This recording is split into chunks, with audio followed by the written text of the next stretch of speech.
Daemon performance away at King's Landing episode 2, he is putting up wilt numbers. That episode was like, if you are a Daemon fan, then you should be very happy because he was moving like a freaking demon. Sheep stealer in the back cheesing while Rhaena's begging for shelter in the Vale is frying the out of me, LMFAO. I am very interested to see what happens with Rhaena because last season it was a little bit boring for me, but so far in this season, well, she is in some deep so I am very curious to see what happens. Otto has been under the castle the entire time. LMAO, Larys Strong, a demon. Yeah, that was crazy. Alicent trying to escape the city unnoticed, dripped out in her $1 billion glimmery custom embroidered cloak. When this episode started, I was telling myself like, yo, even if Alicent lives up to her promise, I still think trusting her is so stupid. But you know what? Fair enough. Fair enough because she did her part and it kinda worked out at the end. I'm just saying, if I was in that position, I am not trusting her. Daemon laughing when he saw Otto in the dungeon will never not be funny. Like, this was literally the best day of his life. Daemon is moving like a dictator each time he talks to Ulf and Hugh. He defo thinks like, who are these random ass people who have dragons all of a sudden? They will have to really earn his respect. Didn't like the final scene. Rhaenyra crying while killing Otto, her crying while sitting on the throne, holding a sword like that and not even sitting properly. Jace is dead. She is mourning, but this important moment is in front of people. It lacks confidence. It shows her weak. Bro, I completely disagree. That whole scene of Otto dying, her getting on the throne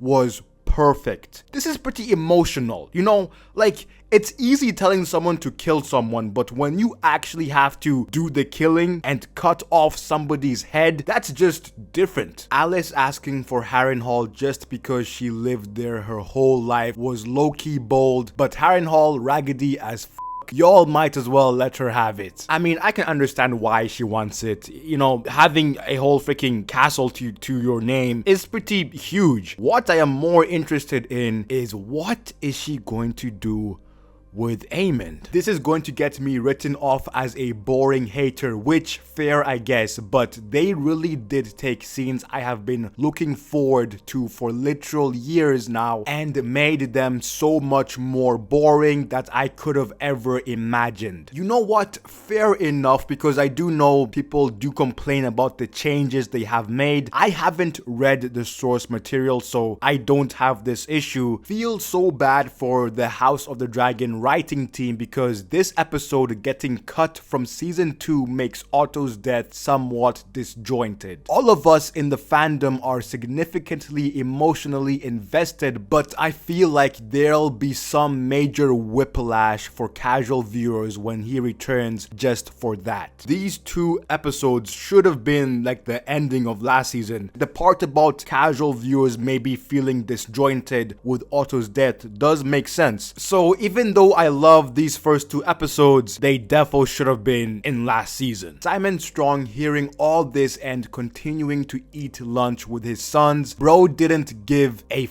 Honestly, I have no idea what his game plan was because, I mean, it didn't work. He ended up dying. Sheep Stealer still burning stuff after Jace died was genuinely funny. Bro doesn't read the room.